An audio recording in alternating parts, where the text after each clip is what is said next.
administración sobre la respuesta farmacológica. Dale a la siguiente, por favor. El objetivo general es determinar cómo la vía de administración influencia la latencia y la acción farmacológica del pentobarbital. Y la hipótesis que manejamos esta vez fue que habrá un efecto sedante con una menor duración de latencia en la vía intraperitoneal, en uno, pues ahí como que más o menos en el intramuscular y en la subcutánea, aunque iban a ser un poco más duraderos, pero igual su tiempo de latencia se alargaba. Y por último, en la vía gástrica sería donde tardaría muchísimo más en aparecer el efecto y por tanto sería la vía con mayor duración de latencia. Nuestras definiciones fueron hipnosis, que aunque no lo vamos a alcanzar a ver porque nos vamos a quedar solo con la parte de sedación, pero bueno, creo que creímos que era importante destacar nuevamente como la diferencia que había entre ellos, ya que la hipnosis es un estado reversible de sueño inducido por fármacos, a donde hay una disminución de conciencia, hay menor respuesta a estímulos, aunque claro, pues no llega a lo que sería la anestesia, y la sedación es un estado en el que el sistema nervioso central está deprimido y pues se induce con fármacos. Eso pues baja, por supuesto, la ansiedad y el nivel de alerta. Otra definición muy importante aquí era lo que era el periodo de latencia, que tal vez pueda ser muy redundante, pero pues igual pensamos que era muy importante recordarlo. Sería el tiempo que transcurre a partir de que se administra un fármaco hasta que finalmente el organismo presenta el efecto. Brevemente les vamos a mencionar lo que sería el proceso LADME, que es justamente el recorrido que sigue un fármaco desde que es administrado hasta que el organismo lo elimina. Y justamente son las siglas de liberación, absorción, distribución, metabolismo y excreción, aunque esta vez solamente nos vamos a enfocar en la parte de absorción porque el resto del proceso pues se va a abarcar en otras prácticas. Así que la absorción es justamente la parte de este proceso donde el fármaco liberado pasa del lugar de administración al torrente sanguíneo, con muchísimas más especificaciones, se los vamos a explicar más adelante, pero bueno, ocurre a través normalmente de difusión pasiva, ya que el fármaco pasa de una zona de mucha concentración a una de mucho menor concentración. Existen diferentes vías de administración y estas se pueden clasificar de la siguiente manera. La vía tópica, que son las sustancias que se administran directamente sobre la piel o la mucosa. Esto depende del área en donde se aplica y la concentración de la sustancia. Se debe de considerar la toxicidad para evitar sustancias irritantes y evitar que el animal lo ingiera. Un ejemplo de esos podrían ser pomadas, cremas o geles. La vía inhalatoria son las sustancias que son administradas en forma de aerosol por la nariz o la boca y alcanzan los pulmones durante la inhalación respiratoria. Un ejemplo podría ser los broncodilatadores que son utilizados en el asma. La vía enteral, que son a través del tracto gastrointestinal y puede ser la administración orogástrica o nasogástrica, que son las que se administran con sonda. Nosotros utilizamos la vía intragástrica con una cánula. Y la vía parental, que son las sustancias que se administran por medio de una inyección. Y se evita el metabolismo hepático y los procesos de absorción enteral. Entran a la circulación sistemática y el fármaco llega intacto y mucho más rápido al sitio de acción. Y las que nosotros vimos fueron la intramuscular, la subcutánea y la intradérmica. Ay, no,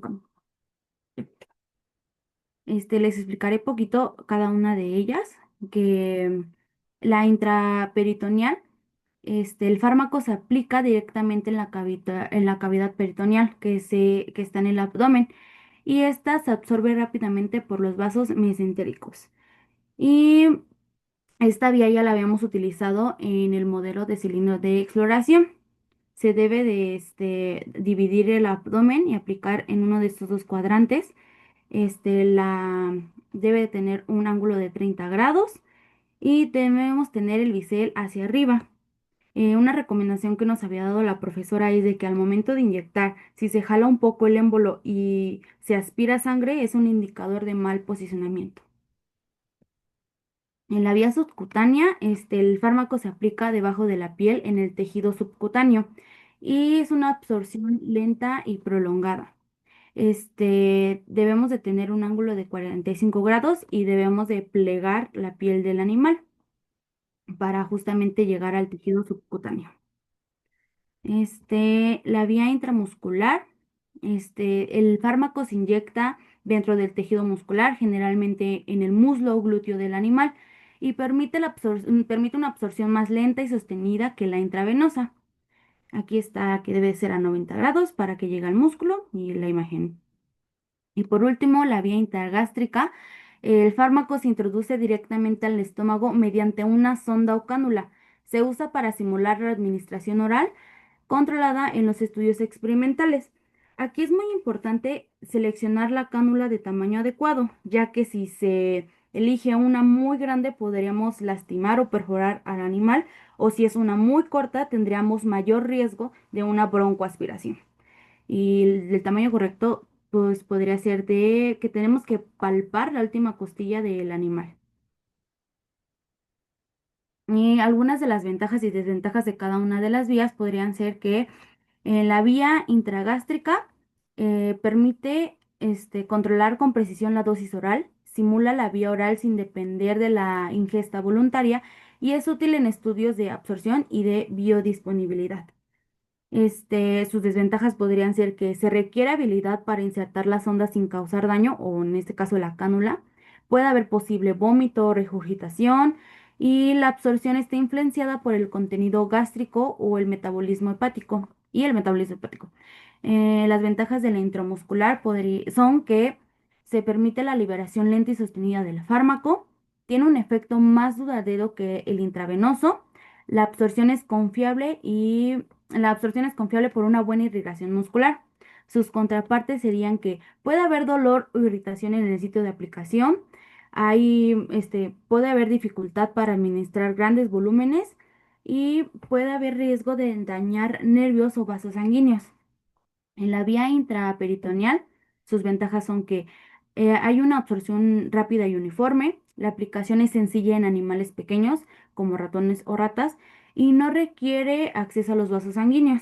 Las desventajas son que puede haber riesgo de perforar los órganos abdominales y no se recomienda en animales grandes. Esto debido a que su cavidad abdominal es más profunda y esto aumenta el riesgo de perforar ya sea el intestino, el hígado o la vejiga y la absorción puede variar según el contenido abdominal.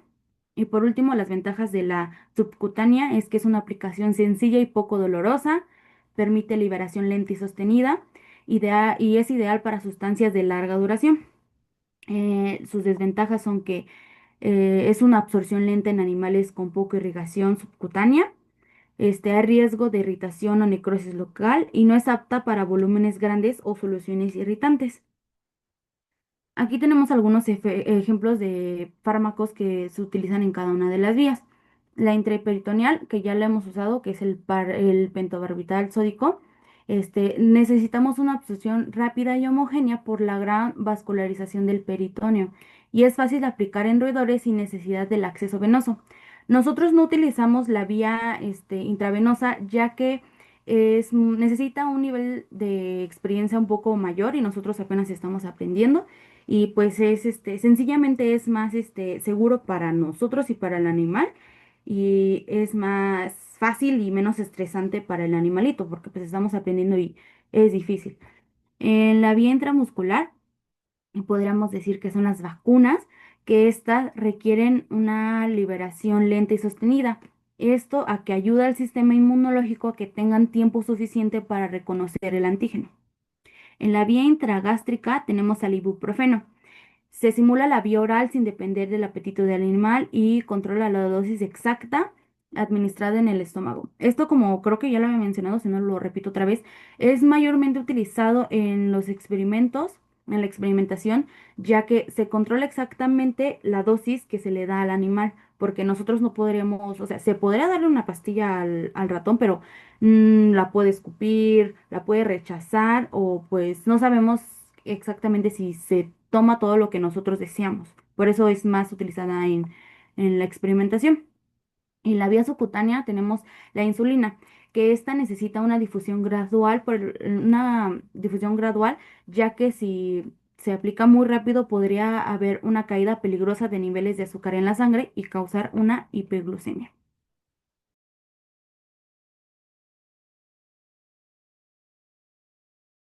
Ahora vamos a hablar acerca de cómo es que estos fármacos, una vez aplicados en el sitio de administración, llegan al torrente sanguíneo. Y pues vamos a empezar con lo que es la administración intraperitoneal. Pues para explicar esto, hay que hablar un poquito acerca de esta membrana serosa que se llama peritoneo, que es donde se aplica el fármaco. Y pues es una membrana serosa que está compuesta por tejido conjuntivo y epitelio escamoso. Como ven aquí, pues les puse unas imágenes del epitelio escamoso para recordar, y al igual que tejido conjuntivo. Eh, Siguiente, por favor. Bueno, pues el peritoneo está formado en sí por una capa de epitelio escamoso que se descansa sobre una membrana delgada. Eh, bueno, no sé, como ven en la imagen, ahí podemos encontrar unas células que se llaman células mesoteliales. Podemos encontrar el tejido conjuntivo que está debajo de esta célula, y el tejido epitelial, que pues, bueno, más bien que es el tejido epitelial serían estas células, sería un conjunto de células, y debajo de estas células se encuentra el tejido conjuntivo, y debajo de este tejido conjuntivo podemos encontrar estos vasos sanguíneos, y también vasos linfáticos. Entonces, este capa de tejido conjuntivo, pues más bien el fármaco tiene que atravesar la capa de células mesoteliales para llegar al tejido conjuntivo que se encuentra debajo de esta capa de células que se llama mesotelio.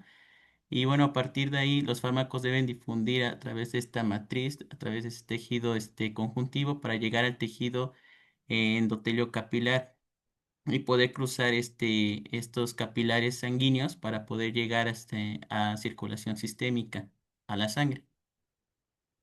Siguiente, por favor.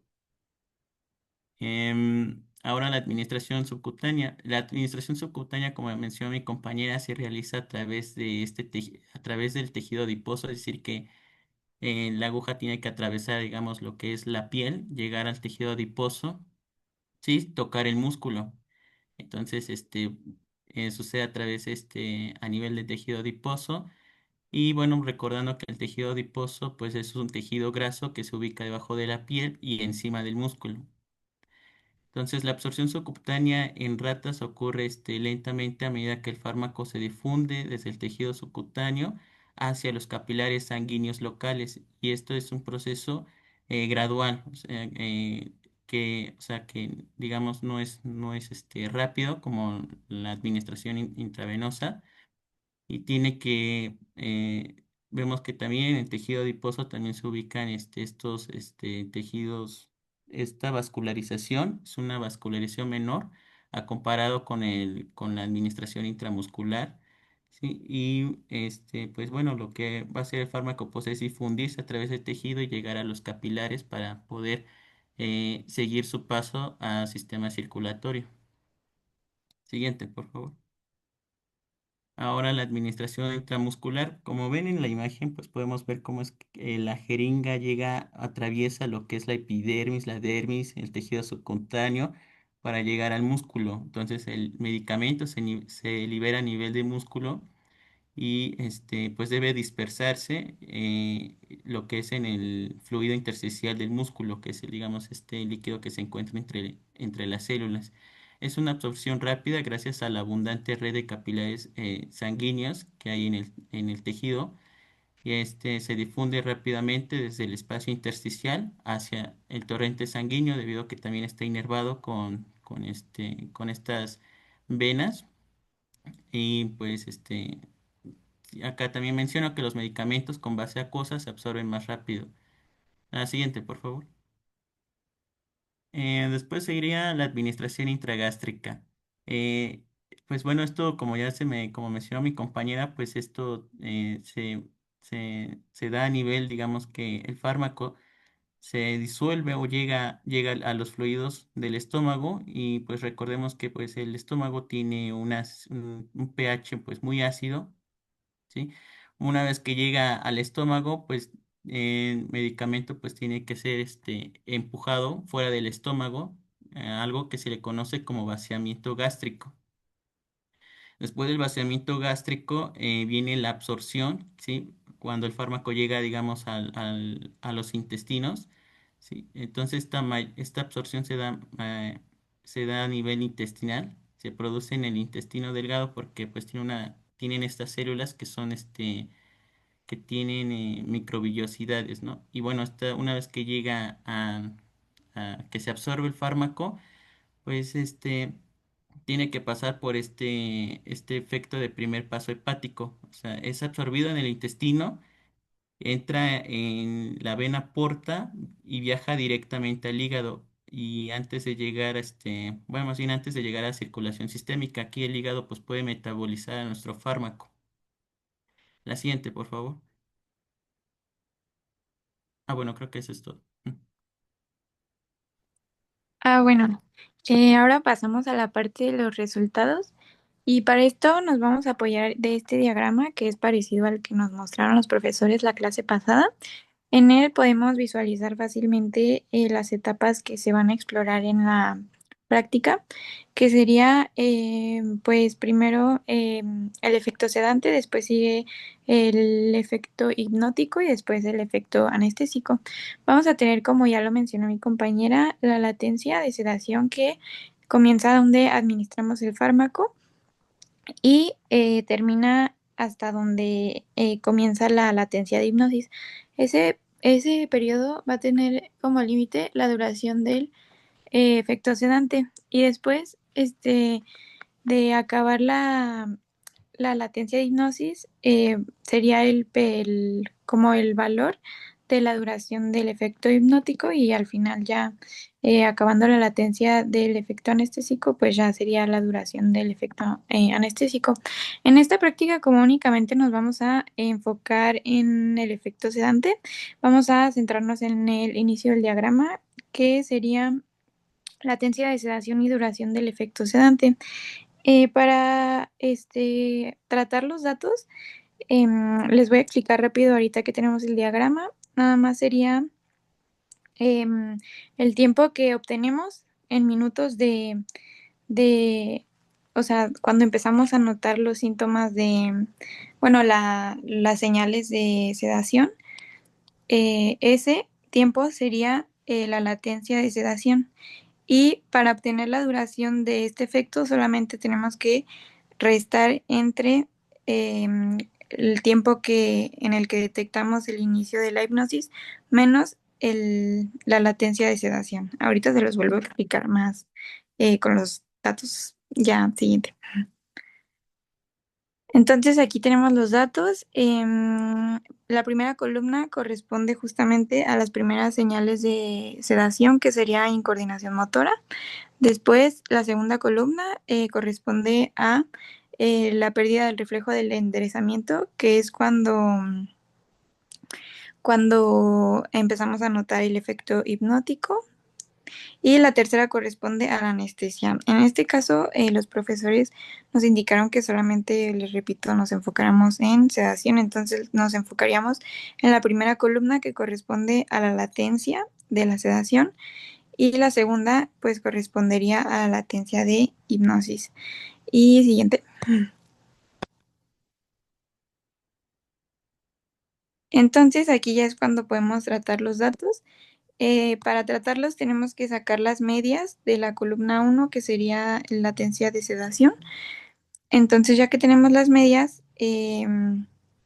para obtener la duración de la sedación sería restar la media de la segunda columna, que es pérdida del reflejo, menos la media de la primera, que sería la latencia de sedación, y con eso podemos obtener la duración del efecto. Siguiente. Y bueno, así podemos hacer con la primera tabla, que simplemente son las medias de la primera columna de incoordinación motora. sería la gráfica de vía de administración contra la media de latencia en minutos que obtuvimos y pues queda de esta manera. En, en la vía intraperitoneal vemos que queda una diferencia pues muy grande, sale con una media de latencia pues muy baja a comparación de todas las demás y la que presenta más minutos sería la intragástrica.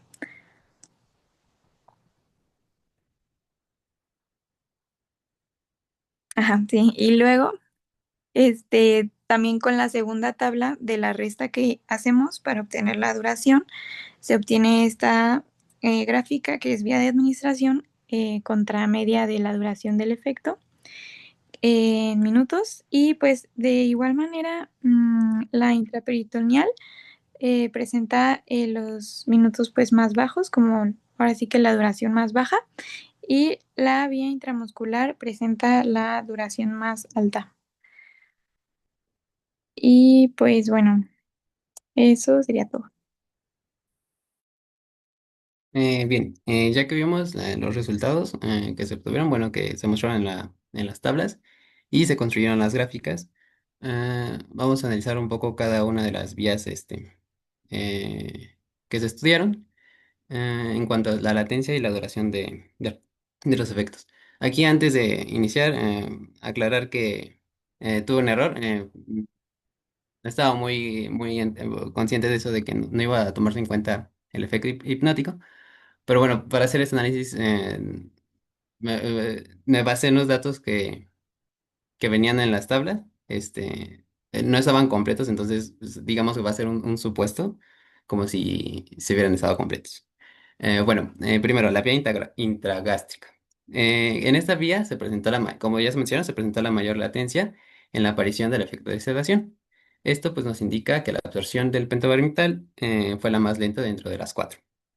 Esto, bueno, resultado de, igual como se mencionó anteriormente, el efecto del primer paso hepático.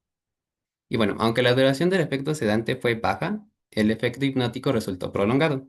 Esto sugiere que la absorción y la distribución es gradual, pero el metabolismo es más lento. Justamente esto permite que la persistencia del estado hipnótico sea mayor. Después sigue la vía intraperitoneal.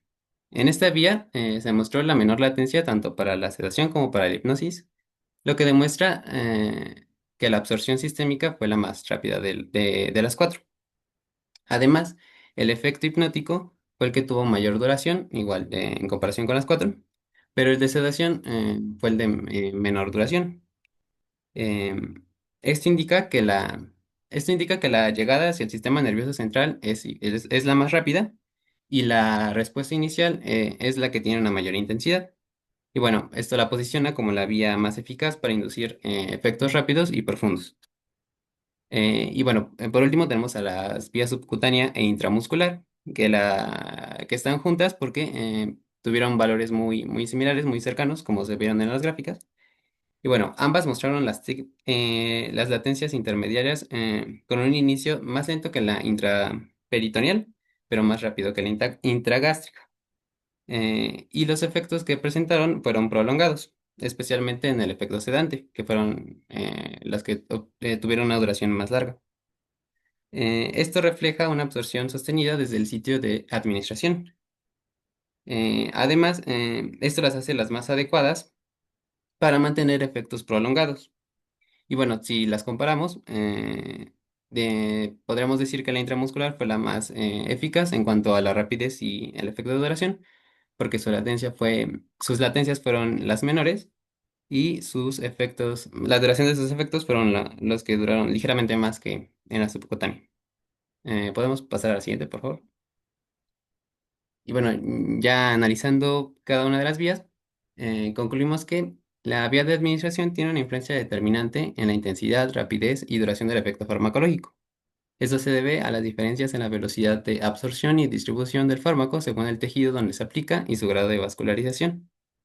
Una vía con absorción más rápida produce efectos de inicio inmediato, pero de menor duración, mientras que aquellas con absorción más lenta generan efectos más tardíos pero sostenidos. En consecuencia, la elección de la vía de administración debe realizarse considerando el objetivo terapéutico equilibrando la rapidez de acción con la duración y seguridad del efecto. Por último, para complementar esto, igual que se mencionó en diapositivas anteriores, otros factores importantes a considerar cuando se selecciona una vía de administración em, son factores justamente relacionados con el fármaco, con la sustancia, con su naturaleza, como sus propiedades fisicoquímicas, que pueden ser la solubilidad, el tamaño molecular, su estabilidad o lipofilia, que pueden interferir, ya sea favoreciendo o impidiendo impidiendo su absorción en cierto tipo de tejidos. O igual la estabilidad frente a enzimas o pH, como se dijo, por ejemplo, cuando los fármacos llegan al estómago, pues se presentan a colisiones muy ácidas. O cuando pasan por el hígado, mm, como se mencionó del metabolismo por primer paso. También otros factores son los relacionados con el paciente, ya sea pueden ser como condiciones patológicas como vómito, diarrea, que pueden representar, digamos, mm, condiciones en las cuales el fármaco no se absorbe completamente debido a que se corre el riesgo de que eh, el fármaco sea expulsado antes de ser absorbido o en cuanto a la aceptación y comodidad de algunas vías de administración, porque pues bien, como se sabe, por ejemplo, las inyecciones son una vía de administración que muchos consideran dolorosas y poco aceptadas, o en el caso de animales de experimentación, como fue en este caso, pues se buscan métodos que sean menos invasivos o aversivos con dichos animales para no ocasionar dolor en los mismos o someterlos a estrés que puedan afectar en los resultados que se están midiendo. Y bueno, eso sería todo. Aquí están las referencias que utilizamos para todo esto que les acabamos de explicar. Y pues bueno, eso sería todo de nuestra parte. Muchas gracias por su atención.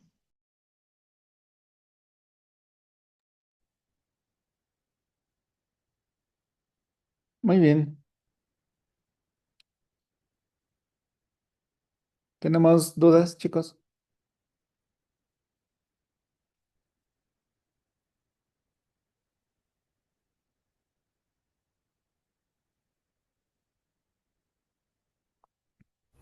De mi parte no, profe.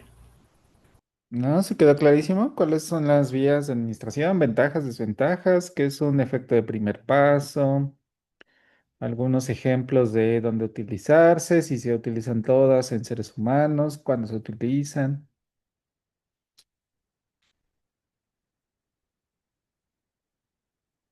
¿No? ¿Todo clarísimo?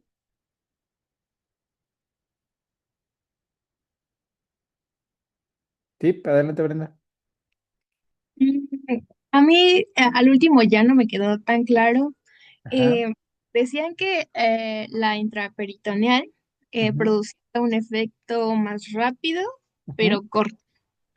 Y después hablaban de que entonces la intramuscular era como la mejor opción si se quería tener un efecto no tan rápido, pero duradero.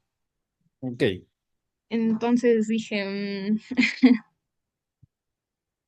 ¿Y eso coincidía con sus resultados, con sus gráficas? ¿Eso que dijeron sus compañeros? No, estaba al revés.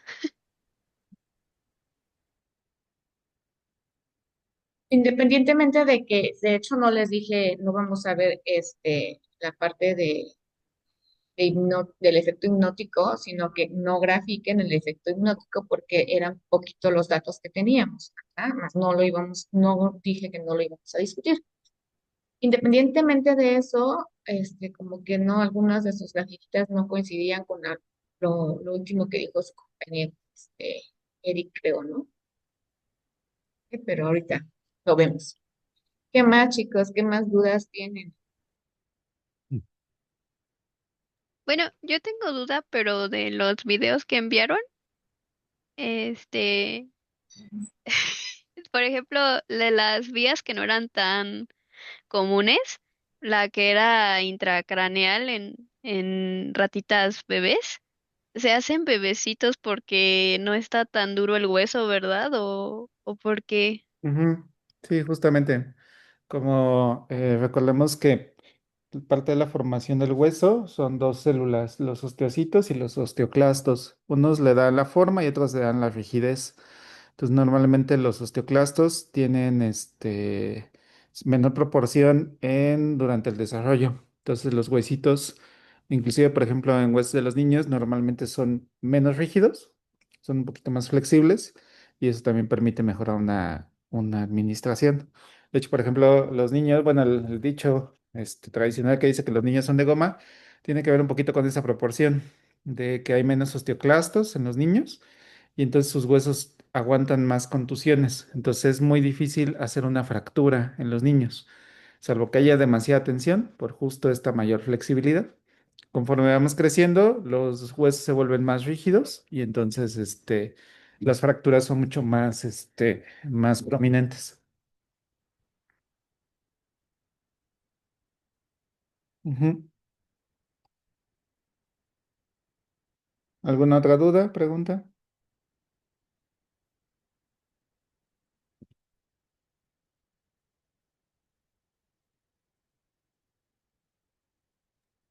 No, yo nada más tengo unas observaciones de sus presentación, chicos. Son breves, son poquitas, nada más como para no dejarlas pasar, porque comúnmente interrumpo en clase, pero aquí no los quise interrumpir. Hubo una diapositiva, bueno, primera, mostraron ventajas y desventajas de las vías de administración y efectivamente la mayoría o todas se cumplen, pero acuérdense que tienen que especificar que se cumplen en humanos, ¿no? Y que en el laboratorio trabajamos con animalitos, principalmente roedores, ratas, ratones. ¿Ok? Entonces, por ejemplo, en aquellas en donde obviamente mencionaron varias veces las ventajas de las vías enterales, que son aquellas que involucran tracto gastrointestinal, principalmente la vía oral, pues tiene muchas ventajas en humanos, pero acuérdense que vamos a estar trabajando en contraste con los roedores, con las ratas, y en las ratas, pues la vía, sobre todo la vía oral, ¿sí? El gastrointestinal, intragástrica, perdón, pues no tiene tantas ventajas como las que hay en los seres humanos, a menos que ya tengas esa experiencia, ¿no? Es rápida, sí, si tienes la experiencia, la expertise, no es dolorosa en las ratas, siempre y cuando lo sepas hacer bien. Entonces, como ustedes lo hacen por primera vez, a veces les parece muy difícil. Entonces, en muchas ocasiones, la principal vía que se utiliza, ustedes lo mencionaron, fue la vía intraperitoneal, por ejemplo, en investigación o en docencia. Sin embargo, mencionaron que, bueno, ustedes saben que en humanos casi no se utiliza la vía intraperitoneal. ¿Vale? Entonces, nada más esos detallitos de aclarar o recalcar cuándo son ventajas o desventajas para qué especie, ¿sale? Por favor, chicos, porque si se les pregunta también en el examen, no pueden generalizar así. Acuérdense, hay humanos y hay, y en este caso, la de la práctica, roedores, ¿no? Por ahí también pusieron una imagen de una vía, de administración subcutánea y mencionaban que el ángulo es de 45 grados. ¿Ah? Nuevamente, la imagen que ponía era de una ratita en donde estaban administrando subcutánea y pues el ángulo en una rata no es de 45 grados, ¿no? Depende también la técnica, sí, claro, si jalan la piel puede ser 45 grados, si administran, se forma como una burbujita, una bolita en donde ustedes están administrando y indica que es correcto en la administración. Pero ojo, muchas veces depende de dónde administran y cómo administran para ver el ángulo, sobre todo en la vía subcutánea, no siempre es 45 grados, ¿ok? Y no recuerdo qué otras cosas, tenía muchas observaciones por aquí, nada más así puntuales. En sus resultados ponen latencia, ponen en el eje de la Y, ponen latencia del efecto. Pero recuerden que hay varios efectos. En este caso estábamos hablando del efecto sedante, sí lo saben, pero si ustedes muestran esa gráfica y no le ponen de qué efecto, pues se pueden perder, ¿no? Acuérdense, puede ser sedación, este puede ser efecto hipnótico, puede ser efecto anestésico, entonces es latencia de qué. Y creo que les faltaron sus errores estándar, porque sus gráficas decía que era la media, pero no pusieron los errores estándar. A pesar de que tenemos una N de 2 en algunos casos, La mayoría, al menos en las latencias de sedación, eran entre 5 y 6 la M, ¿sale? Entonces necesitan poner sus errores estándar de la media. Y creo que nada más, chicos. Ok, profe, muchas Muchas gracias. gracias. ¿No? Para que lo corrijan y lo tomen en cuenta. Sí.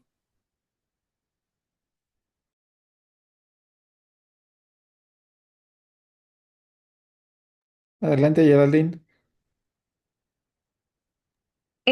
Ahorita que me acuerdo, en parte de un video de la vía enteral, sí recuerdo que habían dicho, o sea, que se podía administrar pastillas o tabletas, pero no, creo que no especificaban por qué no a las ratas, porque ya ven que dice que se tiene que disolver y agregar sacaros al 10% Ujú. para los, con el animal que se va a trabajar, pero no entendí por qué no se puede administrar pastillas, porque, o sea, yo me imagino que es porque están como hechas para ya los humanos, ¿no? Pero no sé.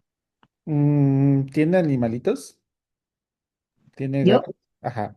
Ah, sí, sí, ¿Qué tiene? ¿Gatos, perros? gatos y perros. ¿Les ha intentado dar una tableta de algún medicamento, algún desparasitante, algún antibiótico a sus mascotas? Sí, ¿Y qué tan fácil es? nada. Entonces, la misma dinámica ocurre con los animalitos. De entrada, por ejemplo, el sabor de toda la mayoría de las moléculas es bastante amarga. Entonces, el hecho, por ejemplo, de utilizar un edulzante o un edulcorante, básicamente es porque la mayoría de las tabletas que se utilizan a nivel veterinario son comprimidos. Entonces, se tiene que masticar, se tiene que comer el principio activo para que llegue directamente al organismo. Es muy difícil que un animal degluta una tableta de manera completa como lo hacemos nosotros. Por ejemplo, ustedes nunca mastican ningún tipo de tableta, sino la pasan de manera entera y esperan que se disuelva en la parte interna del estómago. Con los animales, principalmente los roedores, que de ahí viene su terminología veterinaria, los roedores tienen ese mecanismo de roer todos los alimentos, es decir, lo van rascando de a poquito y van sacando todas, ese es su proceso de alimentación. Tanto ratones, ratas, castores, todos ellos, ardillas, todos ellos son considerados roedores por ese mecanismo, su forma de alimentar. Entonces, en el caso de los animales, de los roedores, cuesta más trabajo hacer administración oral. Lo que se recomienda es hacer una solubilización del medicamento y hacerlo administración a través de una cánula, sobre todo para garantizar que el fármaco entre de manera completa. Pero básicamente son como algunas complicaciones que se tiene específicamente con ese tipo de especies. Con los gatos y los perros es un poquito más fácil porque ellos sí pueden deglutir de manera completa una tableta o la partirán en dos veces y luego se la pasan. Entonces, pero en los roedores es un poquito más complicado. Ah, ok. Muchas gracias, profe. ¿Sí? ¿Alguien más? ¿Dudas? Bueno, Bueno, otra vez yo. nada más Ay, para perdón. complementar, no te preocupes, perdóname.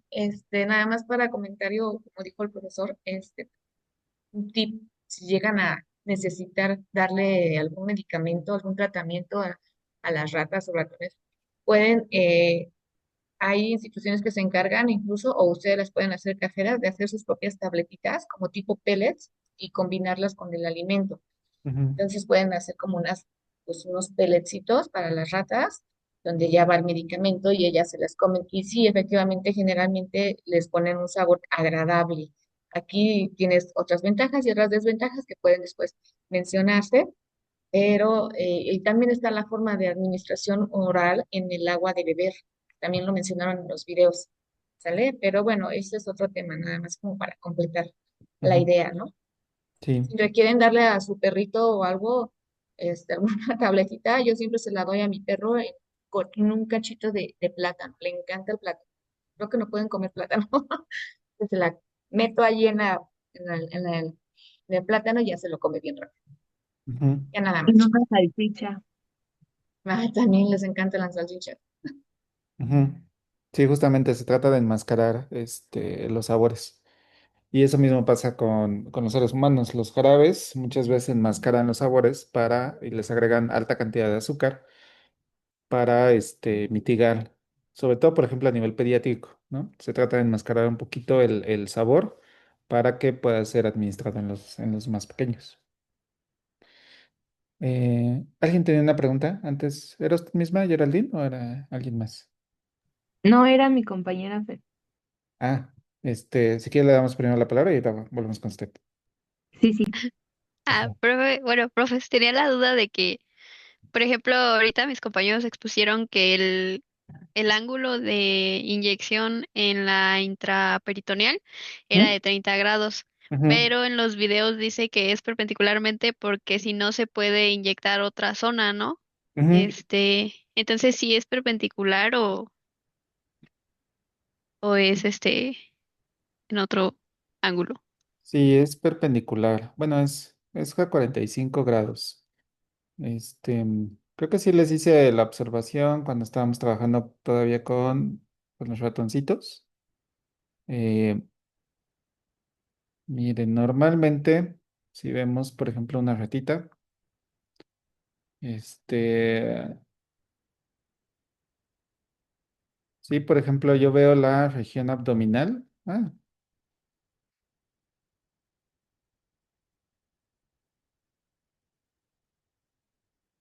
está. Entonces, si yo tengo, por ejemplo, la región abdominal y en esta parte interna tenemos los diferentes órganos, vamos a imaginar que tenemos aquí un riñón. Y aquí tenemos una parte intestinal y estomacal, ¿no? Entonces, imagínense que la ratita se encuentra como acostada y aquí está en la parte intestinal. Entonces, si yo utilizo una administración a 45 grados, yo voy a hacer la administración o lo que se espera es que el fármaco se deposite justo en esta región, ¿no? Para que pueda ser eventualmente absorbida a través del peritoneo y eventualmente pueda llegar al torrente sanguíneo. Entonces, la administración tiene que ser más o menos 45 grados. Si yo hago una administración a 90 grados, lo que voy a hacer es que puedo perforar directamente un órgano. Entonces, a 90 grados, normalmente tenemos mayor profundidad y podemos lesionar parte de los tejidos internos. De hecho, normalmente lo que se acostumbra es que inclinen a su animalito. Es decir, imagínense, lo tengo aquí, tengo un cuadro. Pues imagínense que, por ejemplo, el animalito, normalmente lo que les pedimos es que lo inclinen un poquito para que toda la parte de los tejidos se vaya hacia la parte torácica y tengamos este espacio, que es la parte del peritoneo, que es lo que mencionaba su compañero, que es un tejido graso que permite o tiene una gran vascularización y permite la absorción de la mayoría de los fármacos. Entonces, sí, justamente 90 grados se espera para la administración y para la parte,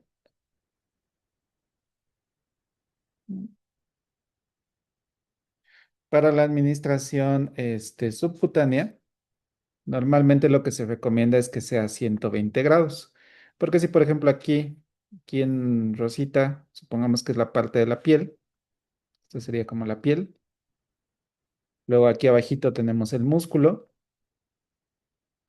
Lo que se espera, dependiendo de la técnica, como bien mencionó la profesora, pero una de las técnicas que se hace es, por ejemplo, administrarla a 180 grados, para que la administración quede justo entre la capa de la piel y la capa muscular. Entonces, esta sí se recomienda 120 grados, que sea totalmente perpendicular para hacer la administración. Imagínense que, por ejemplo, aquí el guante es la parte de la piel, entonces se recomienda que inclusive cuando se administra se levante tantito para ver si estamos entre la capa de la piel y la zona muscular y ahí hacer la deposición del fármaco. Otra técnica que se utiliza es levantar el pliegue. Imagínense nuevamente que el guante es como la piel. Es levantar el pliegue y hacer una administración justo en ese espacio que se levanta entre la piel y la parte muscular. Entonces son varias técnicas que se utiliza, pero lo importante es tratar de separar la piel y el músculo y hacer la administración justo en esa zona.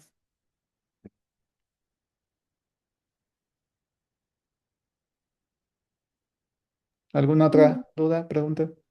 Así, para las ratitas, es que creo que en el video decía que en la administración subcutánea era de 45 grados, o 120 es para humanos, o... Depende de la posición. O sea, el punto es, ¿qué zona va a administrar? Si, por ejemplo, va a hacer una administración en la parte de la patita, puede hacerlo a 120 grados. Si lo va a hacer como menciona la profesora, que es levantando el pliegue, déjenme compartir para que sea grande. Entonces, supongamos que levanto yo el pliegue. Entonces, normalmente lo que se observa es que se ve como un triangulito. Entonces, la administración en esta posición sí se hace a 45 grados para justo entrar y poder perforar nada más la parte de la piel y hacer la administración.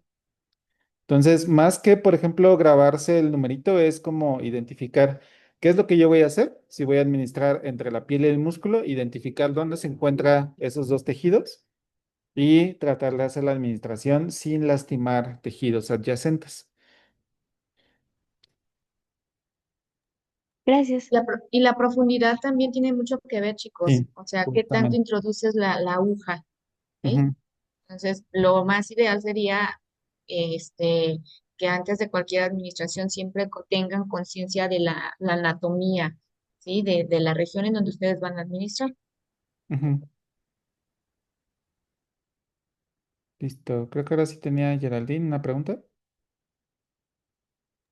Sí, justo también en lo de la parte, este, enteral, Ujú, ven que cuando, bueno, salió en el video que cuando justo como mencionó la profesora que también se les da cuando, bueno, en su comida, le daban como cachos pues de comida, pero parecía como seco. Ahí es donde comprimen el medicamento, porque dice que una desventaja es la estabilidad del compuesto.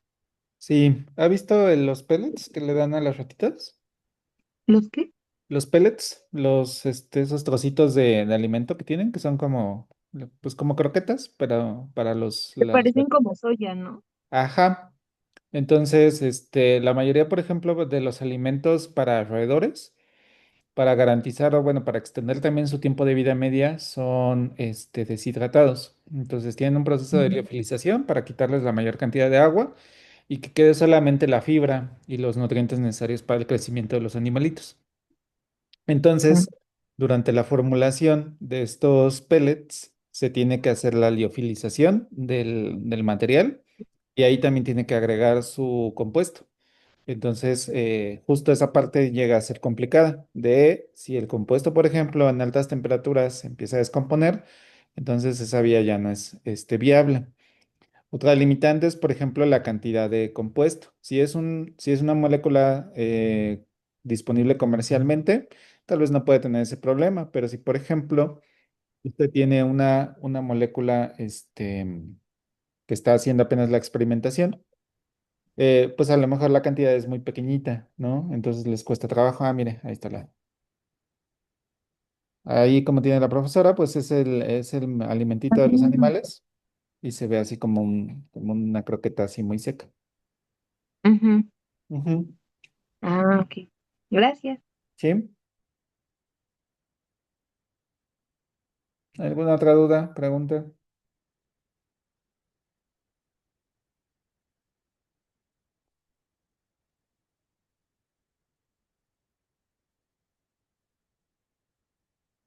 Sobre las ventajas y desventajas de las vías de administración. Todas se siguen aplicando en seres humanos, pero ¿de qué depende que se utilicen?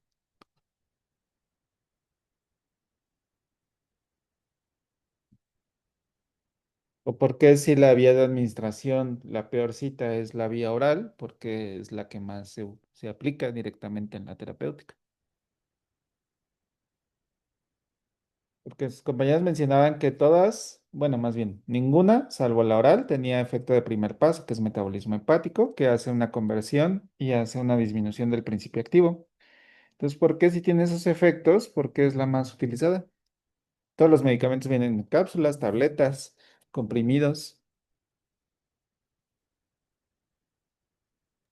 Pues por la fácil administración, ¿no? Que no nada sé si más es tomarte la pastilla. En tabletas. cambio, ya si es intramuscular o algo así, pues alguien más tendría que hacerlo por ti, ¿no?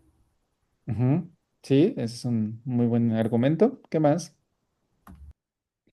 Por la También latencia. puede ser porque, por ejemplo, lo que vi es que si se busca que se esté expuesto a, por ejemplo, como los antibióticos, como una duración de días como prolongada, Ujú, pues sirve más una pastilla que pues su, ¿cómo decirlo? Que su duración en el cuerpo pues es un poco más prolongada que, por ejemplo, una inyección intravenosa, no sé. Y, por ejemplo, también decía que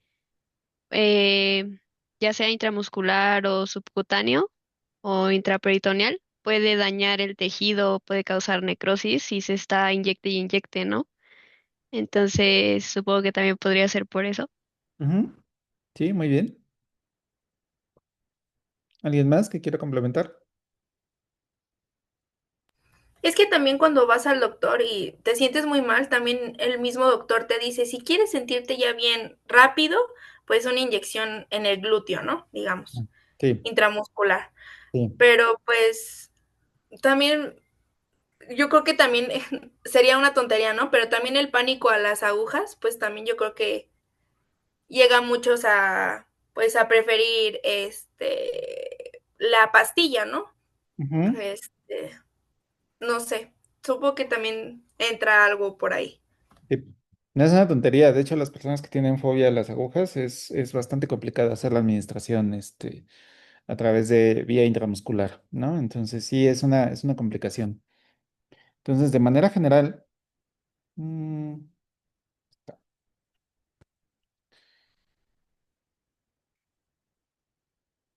entonces, ahí está. Entonces, de manera general, recordemos que tenemos dos grandes vías, ¿no? Lo que son las enterales y las parenterales. El término enteral viene de tracto entérico, que es toda la parte gastrointestinal, que esto va directamente desde la boca hasta la finalización, que es la región anal del ano. Mientras que las parenterales son todo lo que está fuera del tracto entérico. Esto va a ser ya sea intravenosa, intraperitoneal, subcutánea, vía subdérmica, vía ótica, oftálmica, nasal, etcétera, ¿no? Entonces tenemos mucho más oportunidades por vías parenterales que por vías enterales. La desventaja de esto es que todas las vías enterales van a sufrir efecto de primer paso. Y específicamente este efecto de primer paso es a nivel hepático, ¿ok? Mientras que las parenterales, estas no tienen efecto de primer paso.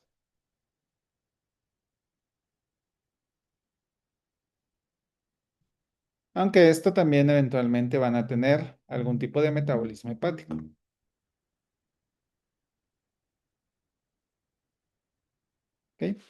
Entonces, una de las características de estos elementos es que si yo tengo, por ejemplo, mi tableta,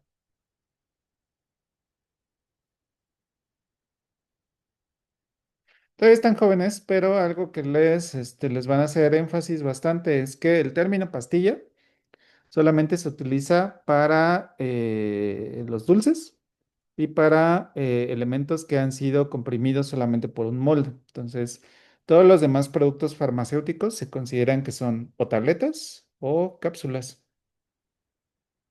Y esto tiene que ver un proceso de tecnología farmacéutica muy particular. Entonces, ya cuando vayan a tecnología farmacéutica en semestres más superiores, pues van a hacer el énfasis de que técnicamente ninguna tableta que tienen o que consumen son una forma farmacéutica de pastillas. Eso tiene que ver con una preparación muy particular. Entonces, nada más ahí para que lo tengan ahí como dato cultural. Siempre vamos a estar hablando de tabletas y cápsulas. ¿Ok? Entonces, una tableta o cualquier tipo de fármaco, voy a poner aquí un fármaco. Lo más importante es que este fármaco llegue directamente hacia la administración, ya sea venosa o la administración arterial. Este es el objetivo principal. Entonces, la administración va a depender de las diferentes barreras biológicas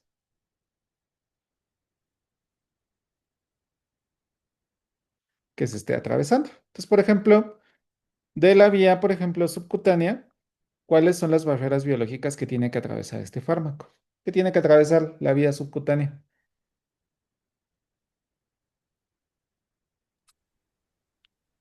La epidermis. La El tejido epidermis. adiposo. Ah, Ajá, El tejido adiposo.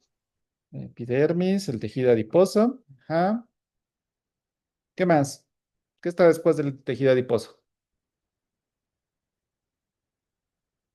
El músculo, ¿no? ¿El Pero músculo? creo que no lo atraviesa. No lo atraviesa, sin embargo, imagínense que tenemos estas capas, ¿no? Tenemos aquí la dermis, luego tenemos la epidermis. Oiga, profe, esa parte que está escribiendo en verde no se ve, o sea, se ve como Está cortado. cortado. Ujú. Ah, ok, ok, ok. La pantalla. Sí, a ver, ahí ya se alcanza a ver. Está igual. No, Mm, sí. Ya un poquito más. Ahí, perfecto. ahí, ok. No, ¿No? No, A ver, como que te fuiste mucho a tu derecha o algo así, no sé. a ver. Mm, ¿ahí se ve o no se ve igual? ya. Ok. Entonces, aquí, justo en la dermis y en la epidermis, luego tenemos la región del músculo y finalmente tenemos la sangre, ¿no? Que esto es como nuestro objetivo. Entonces, si yo administro una vía subcutánea, yo voy a hacer la administración justo en este punto, ¿no? Entonces, de aquí, una vez que se libera el fármaco, este fármaco tiene que tener la capacidad de atravesar acá, luego atravesar acá y finalmente llegar a la parte de la sangre. Esa es así como una de las características.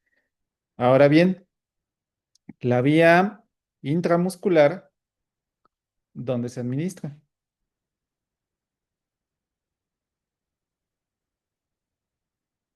Su nombre lo dice, ¿qué le suena? Intramuscular. Al músculo. En el músculo. Directamente en el músculo, ¿no? Entonces aquí estamos administrando la vía intramuscular. Entonces quiere decir que ahora el fármaco solamente tiene que llegar hacia este punto, ¿no? Entonces, la vía intraperitoneal para nosotros se administra directamente en el peritoneo, que el peritoneo es un tejido altamente vascularizado. Como bien mencionaban, la vía intraperitoneal y la vía intravenosa tienen las mismas características. La diferencia va a ser la dificultad para el procedimiento. Entonces, una vía intravenosa es mucho más, digamos, segura de que vamos a llegar a la sangre, pero en el caso de la vía intraperitoneal, como tenemos una alta vascularización, prácticamente la absorción en sangre va a ser inmediata. Entonces, en la vía intraperitoneal estamos casi administrando directamente en la sangre, ¿no? Entonces vean que las barreras que tiene cada una de estas vías van a ser menor dependiendo de la administración.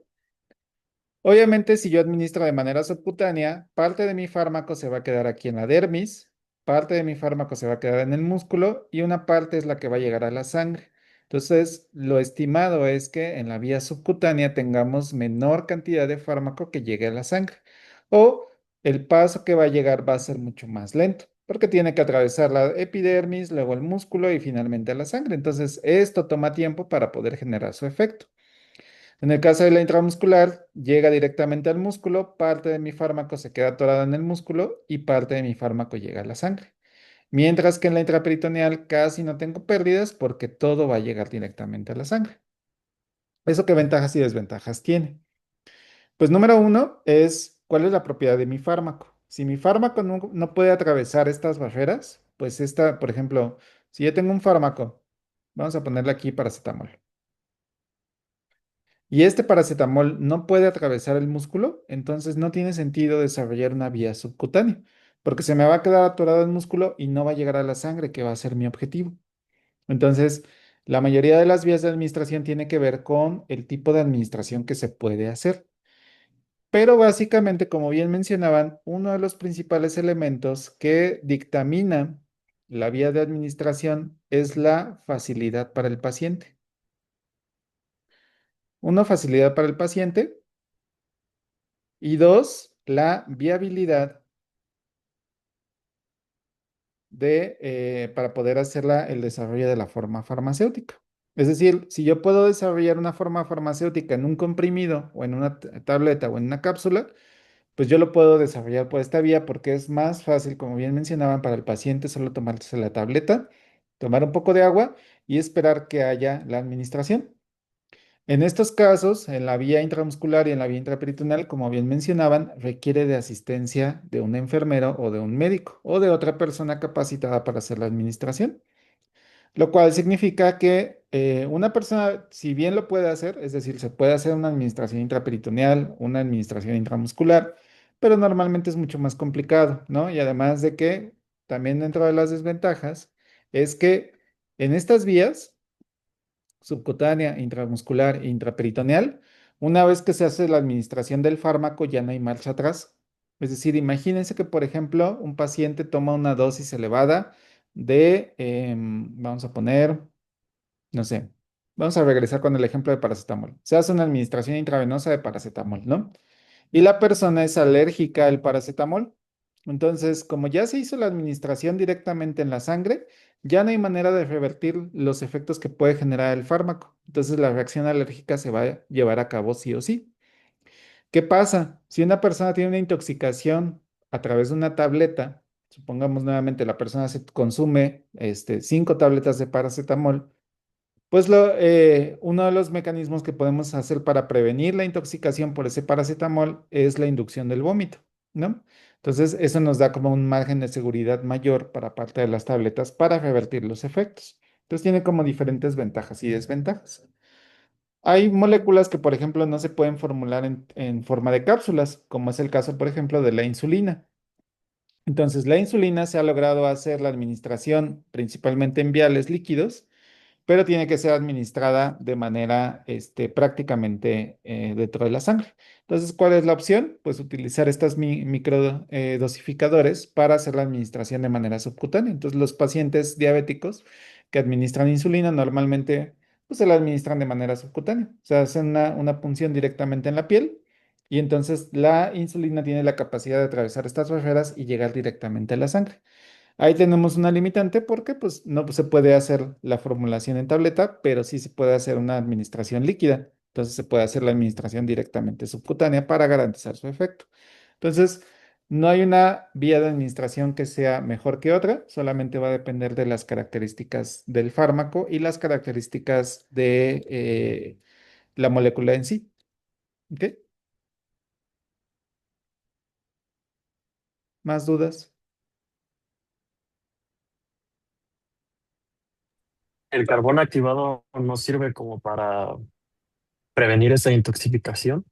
Sí, el carbón activado normalmente se utiliza para antagonizar, para atrapar varias moléculas y se da normalmente si el fármaco ya llegó al tracto intestinal. Entonces, imagínense que, por ejemplo,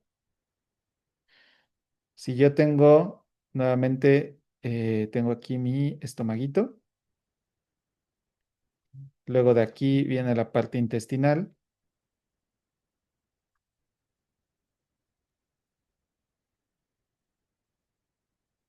y viene la parte final. ¿Una pregunta? También el EDTA, sí, justamente. Entonces, por ejemplo, si yo agrego aquí mi tableta, mientras se encuentre aquí en la parte estomacal y mientras esta tableta no se haya disuelto, yo la puedo eliminar a través de vómito. Si mi tableta ya se disolvió y el fármaco ya se encuentra aquí a nivel intestinal, este fármaco yo ya no lo puedo vomitar. Entonces, ¿qué es lo que se hace? Se puede hacer la adición de un antídoto. En este caso, los antídotos que se pueden utilizar es el carbón activado. El carbón activado básicamente es una solución de carbón que es altamente porosa, es muy porosa. Entonces, prácticamente el carbón activado se va haciendo la administración y todas las moléculas que estén presentes donde vaya pasando ese carbón activado se van a empezar a retener. De hecho, por ejemplo, el carbón activado ustedes lo conocen que se utiliza en filtros, filtros de agua. Es la primera parte que se utiliza para filtrar la mayor cantidad de sedimentos. Entonces, tiene la capacidad de absorber, es inerte el carbón activado per se, entonces ayuda a hacer la retención tanto de agua como de moléculas que estén presentes. Obviamente, se necesitan grandes cantidades de carbón activado y dentro de esos efectos adversos, pues puede ser el estreñimiento por la gran cantidad de masa que se está agregando y la deshidratación que se hace en el intestino. Y también, pues, la generación de heces fecales de color negro, que pues para las personas llega a ser muy impactante cuando logran ver esa situación, porque pues sí es un color bastante intenso, ¿no? Pero sí se llega a utilizar como antídoto. El EDTA se llega a utilizar en algunos casos, solamente que el EDTA tiene mayores efectos tóxicos porque también puede quelar calcio. Y el calcio es un elemento que se utiliza mucho dentro del organismo. Entonces, solamente se llega a utilizar el EDTA cuando hay una intoxicación aguda por cadmio o por plomo, ¿no? Pero nuevamente hay que cuidar las concentraciones de calcio para no generar un problema de osteoporosis. Y solamente se utiliza en casos de intoxicación aguda. Es decir, una persona que haya tomado agua contaminada con cadmio, plomo, zinc, manganeso, se puede dar tantito EDTA para minimizar la absorción de estos metales pesados. ¿Qué pasa, Geraldine? Oiga, profe, hubo un tiempo en el, bueno, a mí, por ejemplo, me gusta mucho el jitomate, tomate, Ujú. el rojo. Sí. Este, y una vez, o sea, comía mucho y una vez mi papá, o sea, y esto ya tiene como tiempo, y me decía que ya lo cancelara porque vi en las noticias que tenía mucho cadmio Ujú, y, pues me lo canceló, pero pues ya luego busqué, pero pues necesitas como 2 kilos, o sea, mucha cantidad para que te haga como daño, ¿no? ujú. Sí, el problema de los vegetales o de las legumbres y la intoxicación con metales es que el agua de riego. Entonces, la calidad, más que nada, más que el alimento per se, es el cultivo de donde viene. Entonces, si por ejemplo las fuentes de donde se cultiva, que es muy difícil saberlo, pero si se, por ejemplo, habrán visto que algunos jitomates que venden en centros comerciales o algunos distribuidores tienen así como su sello de garantía que son libres o que se hacen análisis recurrentes de estos metales pesados. Entonces, eso puede minimizar un poquito la presencia de esta intoxicación. Sin embargo, sí, como menciona, se necesita la absorción de estos metales es menor en las legumbres, pero sí llega a pasar. Donde más ocurre, y eso luego a veces se olvida, es en el tabaco. La hoja del tabaco sí absorbe todos estos metales y sí los integra directamente en sus hojas. Entonces, parte de la toxicidad del cigarro es principalmente por la capacidad de la planta de absorber estos metales. Gracias. ¿Sí? ¿Más dudas, chicos?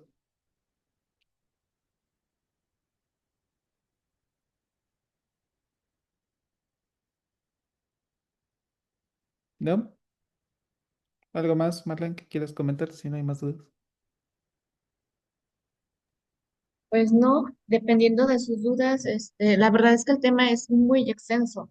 Ujú, Por donde quiera que le toques, te explayas y sacas otros ejemplos y sacas más cosas, sí, cuando en realidad quisiera que nos enfocáramos, siempre les digo, a la parte práctica ujú, de laboratorio, ¿no? Y más sí, que pues no tuvieron la oportunidad de manipular animales, pero la parte teórica les debe de quedar pues, claro, ¿no? Obviamente si tienen una sección teórica donde van a ver más profundamente el tema, supongo, ujú, pero si no sí. tienen más dudas así en particular, eh, pues, pues no sé, al que se les ocurre, chicos, que no les haya quedado claro. Sí, bueno, pues aterrizando justo como menciona la profesora, El objetivo de esta práctica es ver dos elementos importantes. La rapidez del efecto, que es lo que llamamos como latencia, en qué tiempo aparecen los efectos, y eso va a determinar qué tan rápido llega el torrente sanguíneo, que es lo que les mostré acá, ¿no? En la diapositiva anterior, en esta, ¿no? Entonces, ¿qué tan rápido va a llegar a la sangre? Es el proceso que nos va a determinar el proceso de latencia. De igual manera, en la parte oral o la intragástrica, pues vemos que la absorción se va a generar acá, ¿no? Cuando llegue a la parte intestinal, es cuando vamos a tener el proceso de absorción. Entonces, eso nos va a indicar cuál va a ser el tiempo de latencia. Por eso lo que veían en las gráficas es que la intraperitoneal y la intramuscular normalmente tienen una latencia menor, es decir, su tiempo de activación va a ser muy rápido, mientras que la subcutánea y la vía intragástrica van a tener una latencia mayor, es decir, va a durar más tiempo en iniciar el efecto. Y la duración del efecto va a ser determinado qué tan rápido va a tener o cuánto tiempo va a ser el efecto que se genere dentro del sistema. Entonces, la duración del efecto va a ser yo tengo aquí mi fármaco, cuánto tiempo llega a la sangre y cuánto tiempo dura su metabolismo y eventualmente su eliminación. Normalmente, cuando se hace la administración, por ejemplo, la intraperitoneal, hacemos la administración de la sangre.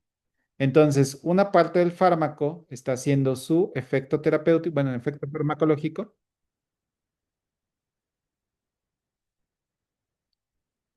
mientras que otra parte del fármaco inmediatamente ya se está metabolizando y eventualmente se está eliminando.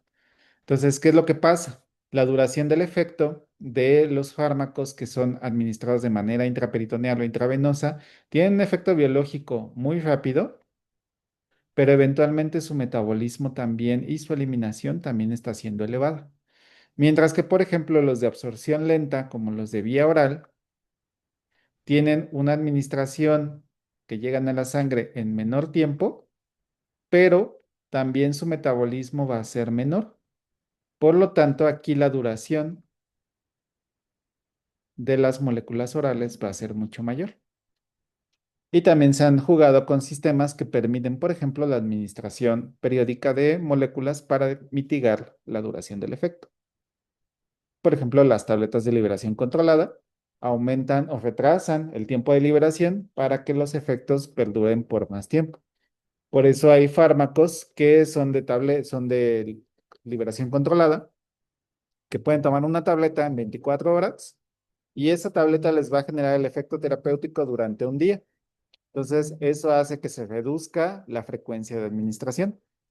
Va a haber otras tabletas que se metabolicen más y otros fármacos que se metabolicen más rápido, como por ejemplo, esperemos lo logremos ver, el ácido acetil salicílico es una molécula que se metaboliza muy rápido, prácticamente en media hora ya se metabolizó el 50%.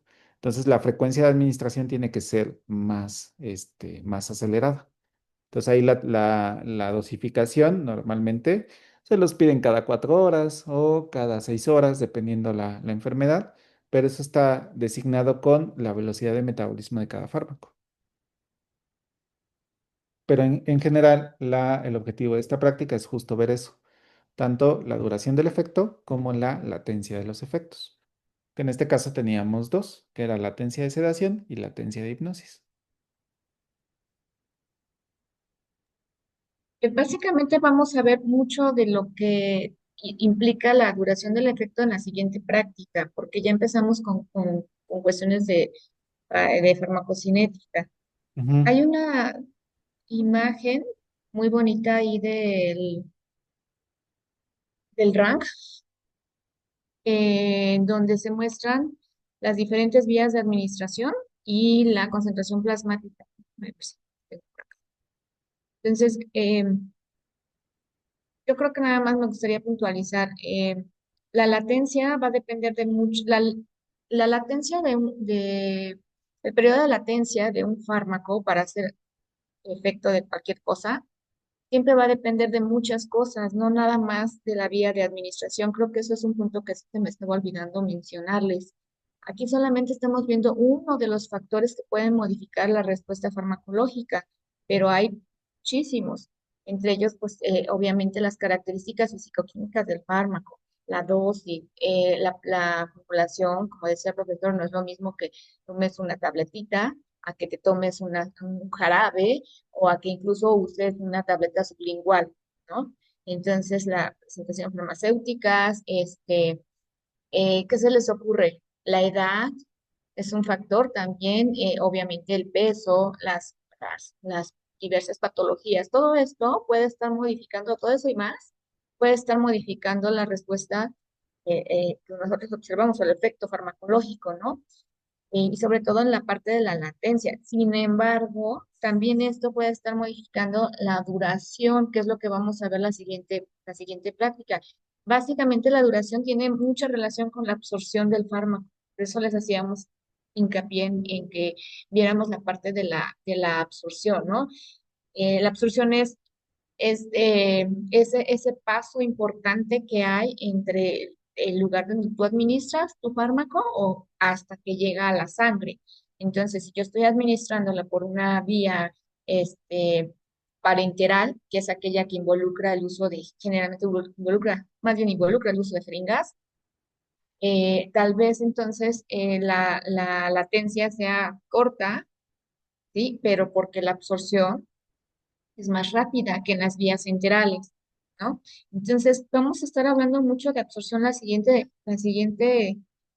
práctica y déjenme ver si tengo, iba a buscarles, ¿verdad? Bueno, no me acuerdo si la tengo, pero hay una diapositiva. Déjenme abrir mi presentación.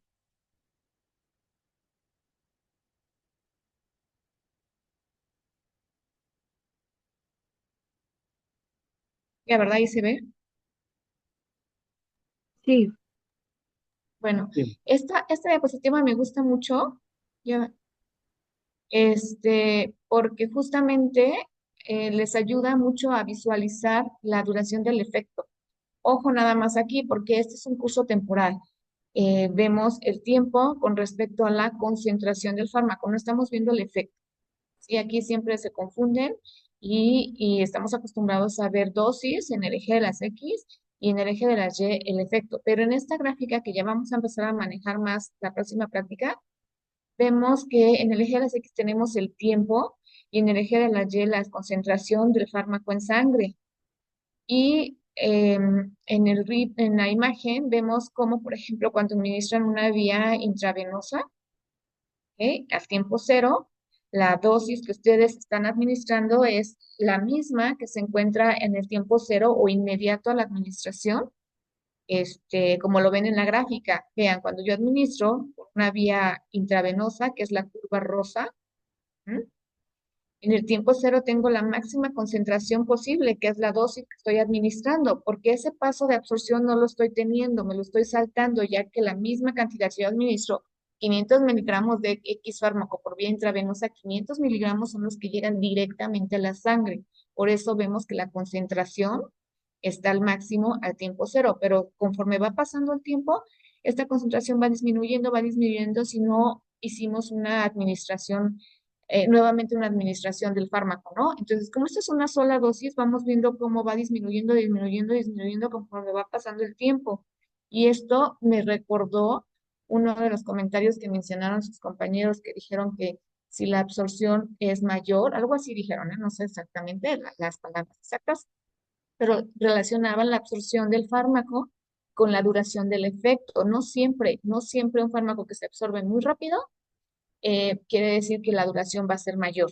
¿Ok? Aquí estamos viendo que no hay proceso de absorción en la vía intravenosa porque tal cual lo que yo administro es lo que llega al torrente sanguíneo. Sin embargo, aunque ya está en la sangre, conforme va pasando el tiempo, esta concentración va disminuyendo, disminuyendo, disminuyendo. Si no tengo suficiente eh, fármaco en la sangre, pues tampoco va a haber fármaco que actúe o que me produzca el efecto, ¿sale? Entonces, vean cómo a diferencia de la vía la vía intramuscular, que es la la curva verde. ¿Sí la notan, chicos? Supongamos que estamos hablando de las mismas dosis administradas. Cuando administran un fármaco por vía intramuscular, al tiempo cero, la concentración, contrario a la vía intravenosa, la concentración está casi en cero. ¿Sí? ¿Sí ven el puntero? Sí, Sí, Entonces, hablando nuevamente, hablando de concentraciones del fármaco en sangre, la concentración del fármaco por vía intramuscular, que es la curva verde, al tiempo cero, pues es mínima, y conforme va pasando el tiempo, esta se va absorbiendo más y vamos a llegar en un momento en el que la concentración está en su punto máximo, que es la concentración plasmática máxima. Y conforme pasa el tiempo, esta empieza otra vez a eliminarse, eliminarse, eliminarse, eliminarse. Obviamente el efecto va disminuyendo. Veamos la vía oral, ¿ok? La vía oral, ¿se acuerdan que la latencia de sedación para la vía oral fue la máxima? O sea, fue la de las cuatro vías, fue la que tenía mayor periodo de latencia. Es decir, tardó muchísimo más en presentarse el efecto sedante en la vía oral que en las demás vías. ¿Se acuerdan de esos resultados?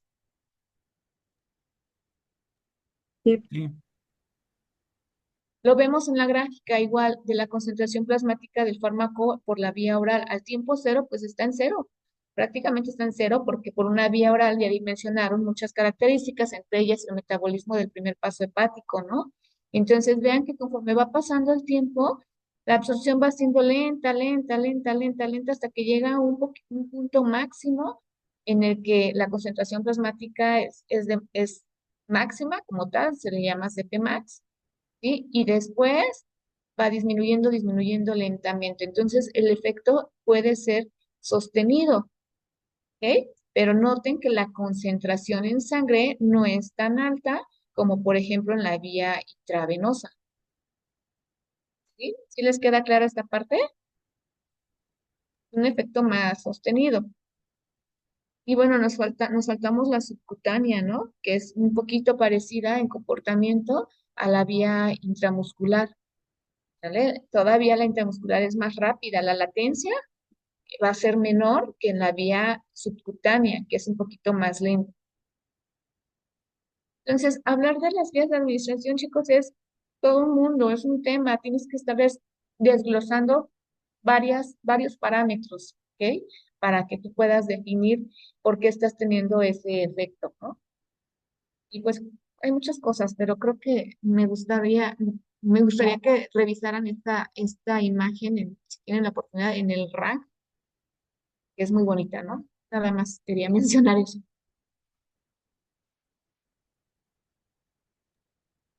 Muy bien.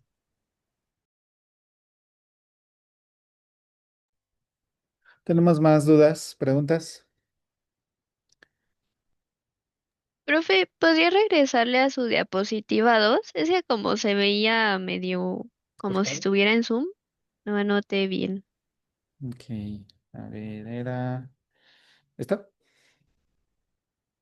Sí,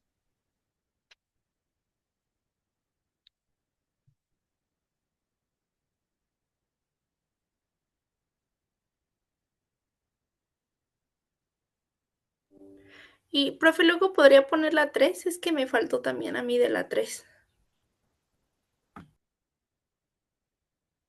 Ah, perdón, ¿ya había terminado, Fernando? sí, profe, gracias. Ok.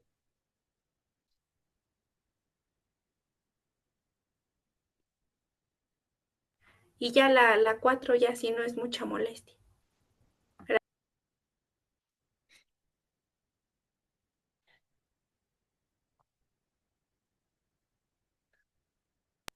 Sí, profe, muchas gracias. Ok, entonces, ¿ya no hay más dudas? Profe, en cuestión ya, si lo hubiéramos hecho, bueno, como Ajá, resultados hubiéramos obtenido el tiempo de recuperación. sí, sí, normalmente, en el caso de la práctica particularmente, estamos viendo tres efectos, que es sedación, hipnosis e inconsciencia, que estos tres elementos se llegan a observar en la mayoría de los depresores del sistema nervioso central. Entonces, muy breve. Mm, Entonces, la depresión del sistema nervioso central se lleva a cabo en diferentes elementos, que es sedación, hipnosis, anestesia, inconsciencia, y esto puede avanzar a coma y finalmente en depresión letal,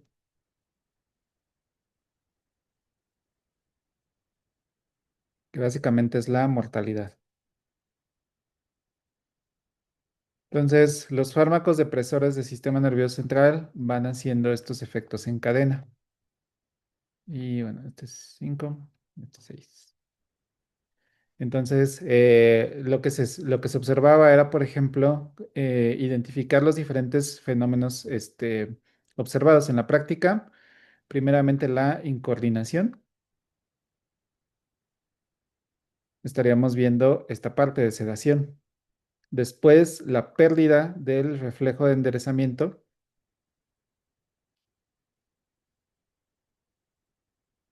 Estaríamos viendo la parte de hipnosis, pero eventualmente, dependiendo de la dosificación del animalito y de la vía de administración, algunos animales llegan a llevar hasta un periodo de inconsciencia, que es cuando ya se quedan totalmente así, tiraditos.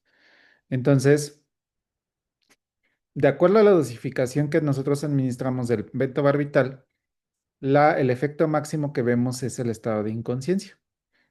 No avanzamos ni a coma ni a depresión letal porque la dosificación está controlada. Entonces, cuando se va metabolizando y se va perdiendo el efecto, podemos determinar tanto la latencia y lo que les decía, la duración del efecto. Entonces, la latencia de sedación es el tiempo en que aparece la incoordinación motora y la duración del efecto es el tiempo que está aquí hasta antes de que avance a hipnosis. Y en este tiempo ya tendríamos la latencia de hipnosis. Y la duración del efecto sería desde que empieza a perder el reflejo de enderezamiento hasta que técnicamente ya queda tirada la ratita. Entonces ya queda así como dormidita. Entonces, esto sería la duración de hipnosis. Y aquí ya tendríamos la latencia de un estado de inconsciencia. Y si de esto hasta un periodo de recuperación, este sería nuestro tiempo de la duración de inconsciencia. Entonces, esos tres elementos estamos viendo a través de la vía de administración. Y lo interesante era ver qué tan rápido se generaba la latencia de un efecto y cuánto duraba cada uno de los efectos y en qué tiempo aparecían cada uno de ellos. De hecho, con sus resultados y la grafiquita que les puse hace un rato, Ujú. ¿ustedes cuál considerarían que sería la vía de administración o la ratita que se despertaría más rápido? La intraperitoneal. La intraperitoneal generalmente es la que nos deja ver todos los efectos, porque alcanzamos a ver que se despiertan las ratitas. ¿Y cuál creen que sea la que se sigue en estado de hipnótico, la que se sigue así dormidita? Sigue y acaba la práctica y ya tenemos que regresarlas a las cajitas así dormiditas porque no despiertan. La oral. La vía oral, ¿sí? Entonces, más o menos como para que se den una idea de qué es lo que van a obtener en sus resultados, al menos en la latencia de sedación, y si quieren graficar la duración incluso de la hipnosis, aunque tengamos dos datos, digo, la latencia de la hipnosis, se pueden dar cuenta.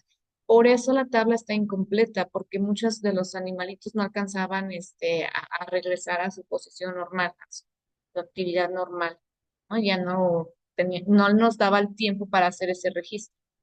¿Eh? ¿Qué más, chicos? Entonces tendría que ser como hubiera sido una práctica en la que tendríamos que estar muy apurados, ¿no? Por si queríamos ver como que todos los resultados, porque pues estamos Mm, hablando de tiempos de recuperaciones, yo creo que de hora y cacho. pues no exactamente. Lo que pasa es que ya en la práctica, ya en la práctica les cuesta un poquito de trabajo hacer las administraciones. Entonces nos tardamos un poquito más de lo que debería de ser. Eso por un lado. Por otro lado, efectivamente, sí necesitaríamos un poquito más de tiempo, pero se supone que las 3 horas pónganle 2 horas y media, nos permitirían estar viendo los efectos con las dosis que estamos utilizando, porque son dosis para ver al menos el efecto sedante, se ve claramente si nos da tiempo y la dosis que no es tan alta, ¿sí? No es una dosis tan alta, nos permitiría ver cuándo despierta.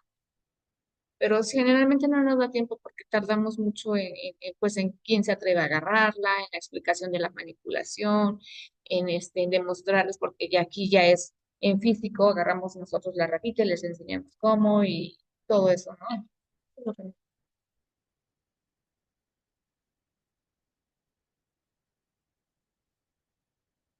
más, chiquillos, chiquillos. Qué Mm, lástima, porque la verdad es que esta práctica es la más interesante, la verdad. sí está Bueno, a mí es la bonita. que más me gusta. Y al menos, yo sé que aunque no tuvimos la oportunidad de hacerlo presencial, yo creo que sí es importante que tengan las bases, ¿no? A mí el video en lo personal me gustó mucho porque creo que se ve muy completo. Incluso trae mucho más cosas. Habrá cosas en las que ustedes tal vez no coincidan. Algunas técnicas a mí no me gustan, no las aplico, pero yo aplico otras. Pero al menos se llevan lo básico, ¿no? Que pues sí, sí es una lástima que no tuvieron los que querían manipularla, ¿no? Oigan, ahorita me surgió la duda de que si tenemos los aparatos que se muestran en los videos, o sea, el cilindro que es como transparente para administrar la vía, por ejemplo, intravenosa. O sea, si hubiera Ah, estado padre si lo hubiéramos tenido como para nada más agarrar su colita y pues ya que la ratita no se moviera. justo yo me estaba haciendo la idea, fue justamente, dije, sería un buen punto que tuviéramos los contenedores que inmovilizan a los ratones. Ujú. No son caras, son muy caras y son de acrílico. Aquí el problema es el peso del animal. Yo en algunas ocasiones he tenido la oportunidad de utilizarlos. Aquí el problema es que cuando ya los utilizas para un proyecto de investigación o algo ya más que no es docencia, como que una vez y ya, cuando los tienes que entrenar. Entonces, si tienes un proyecto en donde necesitas tomar muestras o administrar intravenoso, lo metes en el inmovilizador de acrílico, pero lo entrenas para que después de 3, 4 veces que ya sabe la ratita que lo vas a meter y que no pasa nada y que no la estás lastimando, que no la vas a estresar y que a lo mejor sí va a sentir el dolor del piquetito, pero después de eso no pasa nada, está padre y está bien, ¿no? Ujú. Pero para ustedes, pues que es la primera vez, o que lo van a hacer nada más una vez en su vida, y esta va a ser la primera vez que lo hacen en clase ya presencial, en vivo más bien, sí sería un poquito, yo creo que sí sería un poquito complicado, porque la toma de muestra o la administración en la vena caudal es un poquito, digamos, no difícil, pero sí un poquito delicada, requiere de práctica. Igual como cuando les toman muestra de sangre de aquí del brazo, ¿sí? Lo mismo, y a veces los mismos químicos clínicos no le atinan. Imagínense ustedes en la ratita, ¿no? Sí. Pues hay muchas técnicas, muchísimas cosas. Yo siempre he dicho que todo depende de tu expertise y de que no lastimes al animal. Ese es el objetivo, de que no lo estreses, porque además aquí estamos administrando, pero imagínense cuando muestra, si lo estresas, si lo lastimas, pues obviamente todo lo que vayan a medir se altera, ¿no? incluyendo la glucosa, que es la primera, ¿no? Entonces, pues está interesante. Todo va a depender de las necesidades de ustedes, de qué es lo que requieren para poder elegir la vía de administración adecuada. ¿Ok? ¿Qué más, chicos? Porque yo siento que como que ya se me están durmiendo. En la parte de resultados, yo creo que no hay tanto problema, porque el manual nada más les pide construir unas gráficas de barras de la latencia y de la duración del efecto. En este caso les mencionaba que con los datos que les pasé pueden hacer la latencia y duración del efecto sedante, ¿no? Entonces lo que van a hacer nada más es colocar en el eje de las X. Obviamente van a tener una N de 5 o 6, no recuerdo, y sacan el promedio con sus errores estándar, como lo hemos hecho en las otras prácticas. Y en la gráfica de barras que van a realizar, en el eje de las X, pues van a poner cada una de las vías de administración y en el eje de las Y la latencia o bien la duración de la sedación, ¿no? En este caso, por cierto, me surge la pregunta, ¿cuál es su vía perdón, cuál es su grupo? ¿Cuántos grupos tenemos más bien? ¿Cuántos grupos experimentales tenemos? 4, 4. ¿Cuántos tratamientos tenemos? 4, Tratamientos farmacológicos. 1. 1, ¿sale? Ojo ahí, ¿sale? Tenemos 4 grupos experimentales, sí, que también se pueden considerar como tratamientos, pero hay que especificarlo. Nuestros grupos, ya hablando de estadística, son 4 grupos que tenemos oral, intramuscular, subcutánea y intraperitoneal. ¿Faltó? Tenemos esos 4 grupos experimentales y tenemos un tratamiento farmacológico. La dosis fue la misma. ¿Estamos de acuerdo? Y de acuerdo a nuestro protocolo, ¿cuál sería su control aquí? no hay. No tenemos como tal un control, pero sí podemos realizar la comparación entre los grupos. Yo necesito saber si la latencia de laceración es mayor o menor entre la vía intraperitoneal y la vía oral. ¿Sí me explicó? Entonces van a tener que realizar una NOVA.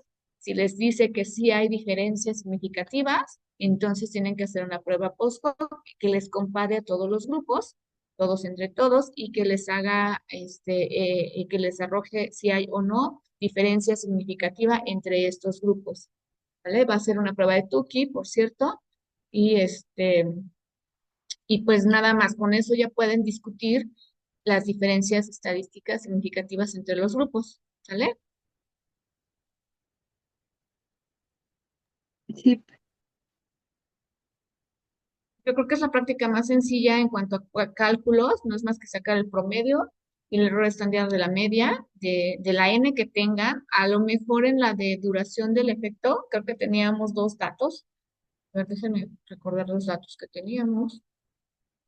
No, sí podemos, porque tenemos así entre dos datos. Entonces ahí nada más tienen que tener cuidado cuando saquen el promedio, cuando utilicen el tiempo de pérdida de reflejo de enderezamiento, al menos en la vía intragástrica tienen una N de 2 y en la vía subcutánea tienen una N de 3. Entonces ahí tengan cuidado con su N, ¿sale? No sé si hay alguna otra duda, comentario. Obviamente la discusión pues con base a todo lo que ya vimos en las exposiciones. Les tengo pendiente el cuestionario, no creo que se me olvida, ¿sale? Yo creo que voy a seguir configurándolo porque son muchas preguntas y me gustaría meter algunas preguntas en el examen mejor y darles más chance de que sigan viendo el video, revisen cualquier cosa. Quería hacerles un Kahoot, pero me di cuenta que ya no me dejaba hacer un Kahoot con más de 3 personas participando. Entonces tenía que pagar y ya no pude pagar, y entonces se complicó un poquito el Kahoot. Antes era gratis, completamente gratis. Mejor lo dejamos para el examen y si no tienen ninguna duda, no sé, Josué. Pero maestra, entonces sí nos va, o sea, sí nos va a hacer el cuestionario, o sea, un cuestionario, ajá, más resumido, quitando las preguntas que pondría en el examen. Sí les puedo hacer el cuestionario, tengo bastantes preguntas, algunas decía yo, ay, es que pues no aplica como tal en la práctica que hicimos, pero sí es importante saberlo. Entonces sí les puedo hacer algunas preguntas de cuestionario y también seguramente en el examen van a venir algunas preguntas, sobre todo porque en esta práctica casi siempre son muchos conceptos teóricos, ¿no? Entonces sí te puedo, te repito, yo quería hacerles un Kahoot más interactivo, más dinámico, ¿no? Pero Ujú. ya no pude y déjenme intentarlo con otra aplicación y hacemos si quieren la actividad como de juego, independientemente de que viene en el examen, obviamente, esta práctica, la parte que pusieron y la parte del video, ¿sale?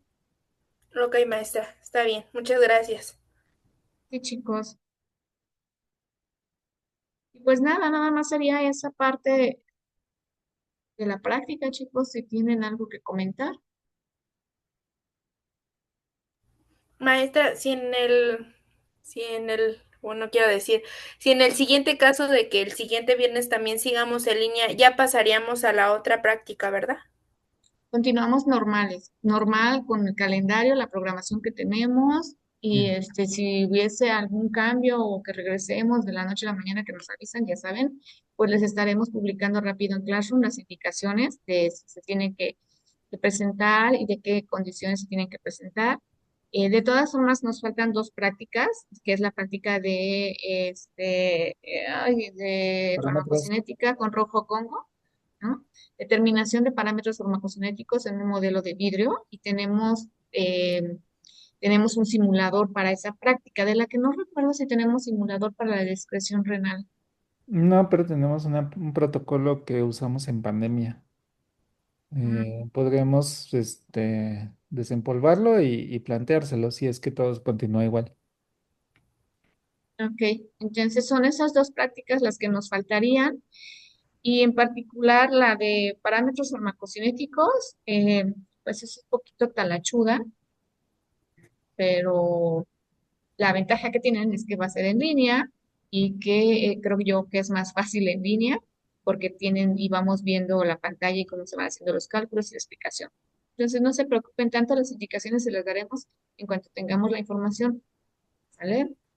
Y si Ok, ustedes tienen maestra. información, no las pueden compartir porque ustedes se enteran más rápido que nosotros. Mm. ¿Mm? Sí, profes.